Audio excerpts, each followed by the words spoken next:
There are content creators out there that are touting Senator Josh Hawley's new bill, the Ending Support for Internet Censorship Act, as legislation that could actually stop censorship online. The problem is, it is clear they did not read the actual bill and went solely on the senator's website page on it. They may have also seen the name given to it as well, but at most, that is it. If they actually did look at the bill, they would have known it will not end censorship online. At most, it may prevent one particular type of censorship from being enacted. That's it, nothing more. But even that is probably a pipe dream once you actually get into reading the bill. The reason why I know this is because I actually have read the bill. It is linked on Senator Hawley's website. They could have easily read it as well. It is only 11 pages and is a pretty quick read, even if written by a lawyer to be more complex than necessary. It took me less than 10 minutes to do so, and I had to reread sections of it to make sure I was interpreting what each was stating correctly with how it is written. On the surface, with what Senator Hawley's website says about the bill and the name given it for citing, it does look like a good thing. But I'm here to tell you it is nothing more than a dog and pony show for the masses. At least from my reading it, that is what it looks like. Right at the top of the bill, it states its purpose is to amend the Communications Decency Act to encourage providers of interactive computer services to provide content moderation that is politically neutral. Now, at first glance, this sounds like it's trying to do a good thing, right? But you have to look at how it's worded, because once you get into the bill itself, that is important.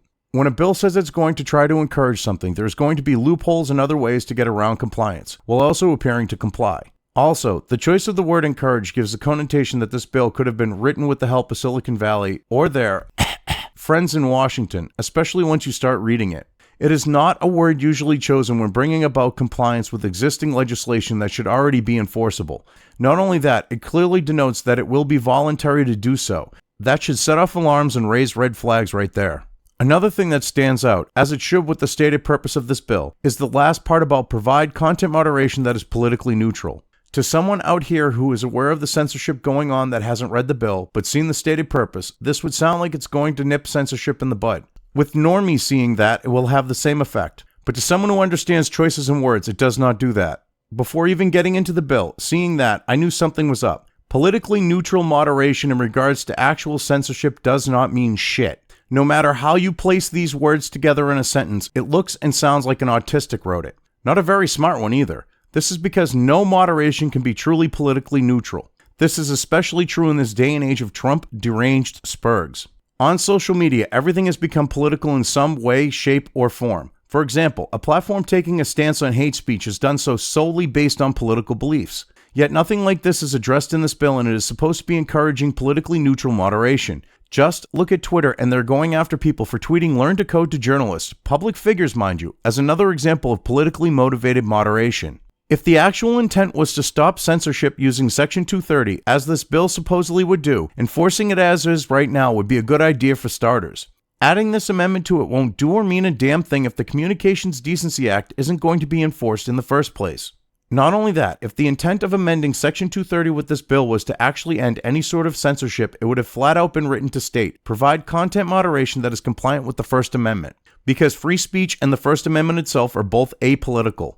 I haven't even dug into the bill itself yet here, and have already shown that it is not as it appears on the surface. I have also shown it probably will not end up being something that benefits us in the short run, never mind the long run. Getting into the bill itself, the Ending Support for Internet Censorship Act really isn't that interesting until you get to the section about politically biased moderation.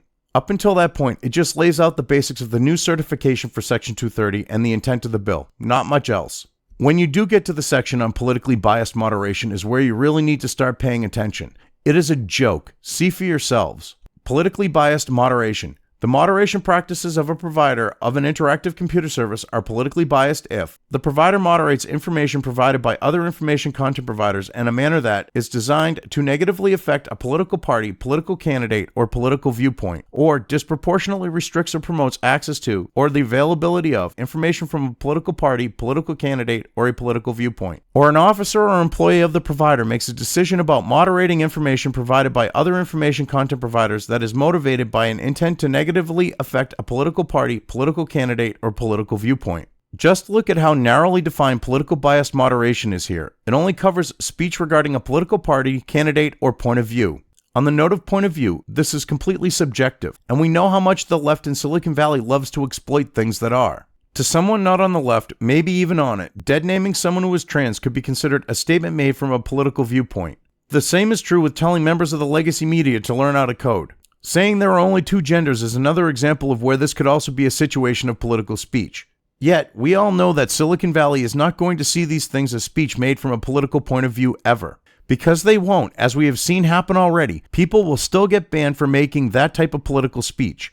This is because it will not be protected under the Ending Support for Internet Censorship Act. As has already been stated, it only protects speech regarding a political candidate, party, or point of view, with the last one being only mainstream accepted point of views, I'm sure.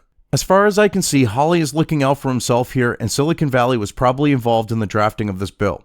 If so, they threw him a tiny bone regarding political speech, which Hawley needs right now to try to at least appear to be appeasing the Trump supporters he pandered to get elected. At least to me, that is how things look from my perspective. I am sure it looks the same way to more than a few of you as well right now looking at things. What backs seeing them this way even more is the exceptions section of Hawley's bill. All you need to do is look at it yourselves, and I'm sure you will agree. The first of its exceptions is one regarding business necessity, which you have to ask yourself why there are exceptions to begin with, especially one for business necessity. Exceptions. Business necessity. An action of a provider of an interactive computer service that disproportionately restricts access to or the availability of information from a political party, a political candidate, or a political viewpoint shall not be considered a politically biased moderation practice if the action is necessary for the business or the information involved is not speech that would be protected under the First Amendment of the United States Constitution. There is no available alternative that has less disproportionate effect, and the provider does not act with the intent to discriminate based on political affiliation, political party, or political viewpoint. Under no circumstances can I fathom the need for a social media platform to censor any speech, political or otherwise, for any reason if it's speech that is protected under the First Amendment. But that is beyond the scope of this video and Hawley's joke bill here. Regarding political speech itself, which this bill is supposedly supposed to protect, all a company has to do is claim there is a business need for censoring it, and they are exempt from the proposed changes to Section 230. That is literally what this section is stating here. The way it is written, Silicon Valley can still use their hate speech rules to censor political speech. All they have to do is say, where it is hate speech, being on their platforms is bad for business, and it was a business necessity. I am not a legal expert, but it is pretty clear that is what is being said here. Abortion is the perfect example of where this will be abused. If they cannot get away with using the argument that pro-life is a religious viewpoint, not a political one, and trying to censor it, they will use this section to do it for sure. Silicon Valley's social media platforms and YouTube will find some sort of business justification that will fly with the Federal Trade Commission. I have absolutely no doubt about this whatsoever.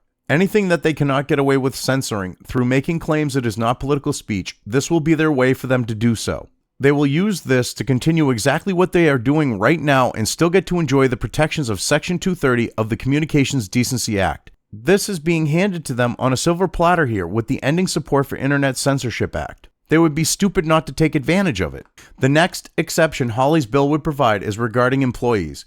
It is just as interesting as the one for business exceptions, as you can see here.